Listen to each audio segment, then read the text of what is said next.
William Morrow and HarperAudio present The Undead Kama Sutra, a novel by Mario Acevedo. Performed by Andre Chapoy.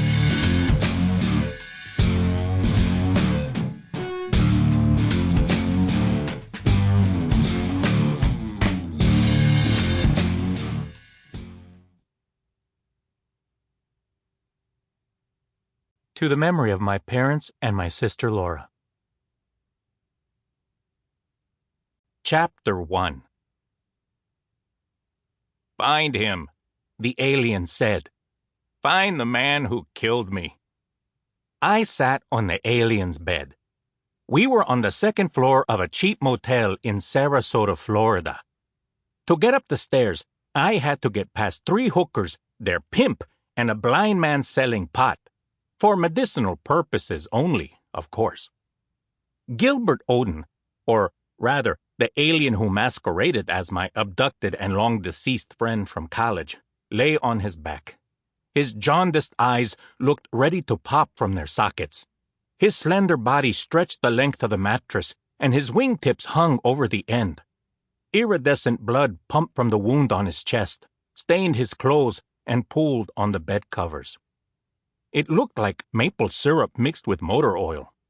The stench of his charred flesh and his natural reek of boiled cabbage would have watered the eyes of a buzzard.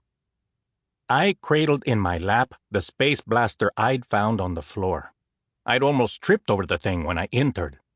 Oden wheezed and gasped, his mustache arched across the top of the flattened oval of his mouth. Every faltering breath pumped more of that thick, shimmering blood from the hole in his torso.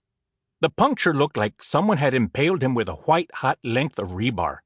A black ring of burned flesh surrounded the thumb-sized opening. Oden was dying, and there was nothing I could do to help him. No use dialing 911. What could I say? Send help. I'm a vampire and need an ambulance for an extraterrestrial dying from a ray gun blast. Felix. Oden's hand touched my leg. Find Goodman. Goodman who? I'd barraged Oden with questions since I'd been here. An hour ago, I was cruising south on I-75 when he called my cell phone. He asked for help, gave directions to this squalid motel along the North Trail corridor, and hung up. Question 1. How did he get my number? Question 2. How did he know I was in Florida? Question 3. Why me? He hadn't answered these or any of my other questions. All Oden did was roll his eyes, squirm on the bed, and bleed. The lights were out, and the room was as dark as the night sky outside.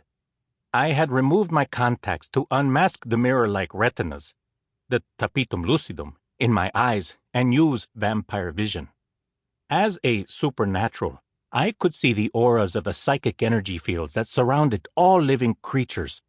The color of these auras corresponded to our chakras, our spiritual centers, and the level of our psychic awareness. Humans had a red aura, the first and lowest chakra, which centered on manifestation in the material plane. Vampires, orange aura, the second chakra, connection from the material to the spiritual. Aliens, third and yellow, for transformation. To what? Judging from what I know about aliens, I wouldn't regard them as more evolved or spiritually developed than vampires. Auras can display our emotions more clearly than facial expressions. Since humans are blind to psychic energy, this gives us vampires the advantage when we pump them for information. Oden coughed. His aura faded to a diluted piss-yellow color. The penumbra of his psychic shroud tightened around his body. The last I'd seen of Oden was years ago, after he'd hired me to investigate an outbreak of nymphomania at the Rocky Flats nuclear weapons plant in Colorado. He knew the nymphomania was caused by a special isotope of red mercury leaking from a UFO the government had squirreled away, but he hadn't bothered to fill me in. I had to uncover that on my own. Oden might exist on a higher psychic plane, but he was still a liar. Something else Oden hadn't told me. Sample complete. Ready to continue?